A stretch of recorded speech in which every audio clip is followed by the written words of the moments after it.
Welcome back to Next Level, the series where we break down the strategies behind the world's most successful mobile games.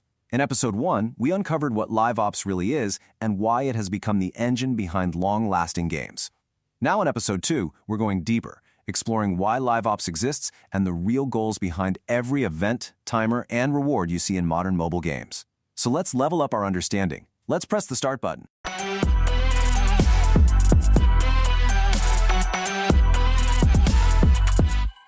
All right, so let's get right into it. We already know that Live Ops is basically everything that happens after a game launches, right? But the real question, the big one, is why? Why do studios pour so much time, money, and energy into it? Because let me tell you, it is not just some random collection of events and pop-up sales. Oh no, it is a very, very deliberate strategy. And that right there, that's the core of what we're talking about today. You have to think of Live Ops as a system, one that's been carefully designed to achieve some super specific goals. And what's really fascinating, what I find so cool, is that it doesn't matter if you're playing a super chill idle clicker or a frantic puzzle game. Those underlying goals, they're pretty much always the same. So what are these goals? Well, they really boil down to 4 key pillars. You've got retention, which is all about keeping players from leaving. Then there's session frequency. That's about getting them to open the game more often. Third, and this is a big one, is monetization, but we're talking about doing it the right way. And finally, number 4 is learning, which is about using Live Ops as a giant testing lab. This is our roadmap for today, so let's jump in. Okay, first up, let's tackle the absolute biggest one, retention. You could argue this is goal number 1, the foundation of everything else. You know, most players don't actually quit a game because they hate it or because it's terrible. They just drift away, you know? Life gets in the way, something else catches their eye, there's just nothing really pulling them back in. Well, Live Ops is engineered to be that pull. So how exactly does it create that pull? Well, it's with all those mechanics you see literally everywhere. Think about it. Daily login rewards, those time-limited events, recurring weekly challenges, seasonal stuff, all of it is designed to build a routine and a sense of urgency. It's all about creating that subtle, nagging feeling, that fear of missing out, or FOMO. That little voice in your head that says, hey, if I don't log in today, I'm going to fall behind. It's what transforms a game from something you can just finish into a living, breathing world. Okay, so getting you to come back once a day, that's great, but it's really just the beginning. The next level of this strategy, goal number 2, is all about increasing the frequency. We're not just talking about how many days you play, but how many times you open the game in a single day. The goal is to shift you from a once-a-day habit to a multi-session habit. And this is where all those timers come into play. You know what I'm talking about. Energy systems that need to refill, cooldown timers on abilities, staggered reward milestones. You might have one event ending tonight, another reward that resets in 2 hours, and a weekly leaderboard that closes tomorrow. Every single one of those timers is a little hook, a separate reason to pop back into the game. And what's the result? Players don't just log in once in the morning. They start checking in habitually all day long. All right, let's talk about the one that gets a complicated reputation, monetization. Now, a lot of people think Live Ops is just a fancy term for pushing more sales and pop-ups in a player's face. But honestly, a truly effective Live Ops strategy is so much smarter than that. It's not about brute force. It's about timing and a little bit of psychology. Yeah, this quote right here absolutely nails it. Live Ops doesn't monetize gameplay, it monetizes emotion. This is such a critical insight. See, the best systems aren't just selling you an item from a shop menu, it's about presenting you with an offer at the exact moment that you are the most emotionally invested in what's happening on screen.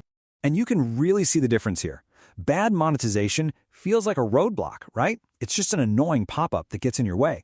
But good monetization, the kind driven by smart Live Ops, creates a moment where the player actually wants to spend. It feels less like an obstacle and more like a welcome opportunity. So what are these emotional moments we're talking about? Well, they're triggered by feelings you've definitely had.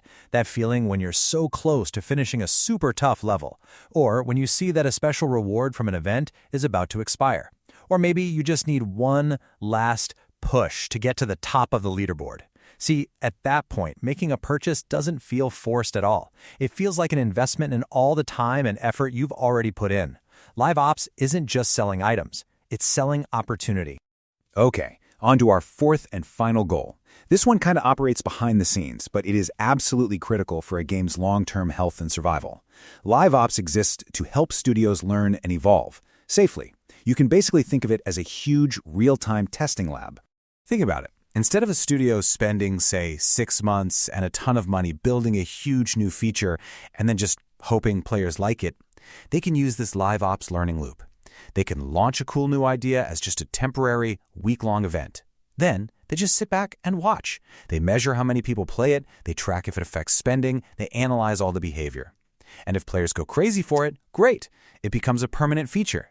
And if they totally ignore it, no big deal. It just disappears and no harm is done. This reduces the risk of development in a huge way. All right, so that's the theory behind the 4 goals. But now, let's see how it all works in the real world with a true masterclass example. None other than Candy Crush Saga. I mean, let's be real. At its core, Candy Crush is super simple, right? You match some candies, you clear some levels. So how in the world has it stayed a top-grossing game for more than a decade? It's definitely not because they keep inventing some groundbreaking new ways to match 3 candies. No, the secret is that their live ops system executes on those 4 core goals we just talked about with absolute perfection. Let's just map it out. It's so clear. Those daily booster rewards you get for logging in, that's pure retention, designed to get you back every day. The little timed challenges and races, that's all about session frequency, getting you to check in more. And those booster offers that pop up right when you're stuck on a hard level, that is emotional monetization 101. And all those weird temporary game modes they try out, that's their learning lab in action. See, it's all connected. Nothing is there by accident. And what all this does is create this one powerful feeling in the player's mind. Every single timed event is structured to make you think, man, if I don't play today, I'm going to fall behind. You're not just playing levels at your own pace anymore. You're in a race against the clock, against other players. And that feeling of falling behind, it is a very powerful motivator. And this brings us right back around to monetization, which, let's face it, Candy Crush is just brilliant at. Those booster offers are not random at all. They pop up specifically after you failed a level a few times, right when you're feeling frustrated and invested. That is selling help at the exact moment it feels most valuable. And that, my friends, is monetization done right. Okay, so as we start to bring this all together, let's zoom out for a second. All of these different pieces, the timers, the special events, the offers, they don't exist in a vacuum. They all come together to form one big, purpose-driven system. And for certain types of games, this system isn't just important, it's everything. Yeah, I'm talking about games with really simple core gameplay loops, like your idle tappers or hyper-casual puzzle games. In those games, live ops isn't just some extra feature bolted on at the end. It pretty much is the game. It becomes the main way you progress, it's where all the excitement comes from, and it's the primary way the game makes money. Honestly, without a strong live ops system, these games would burn out and be forgotten in a heartbeat.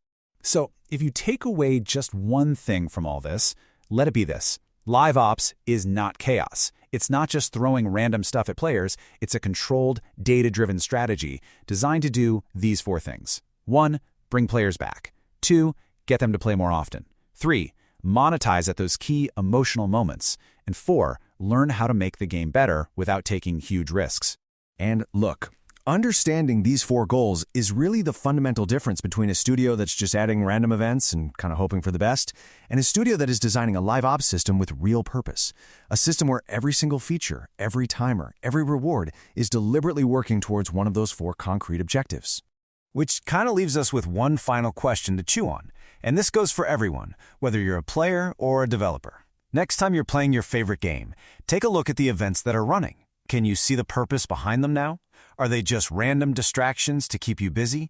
Or can you see how they fit into a much larger, much more intelligent system?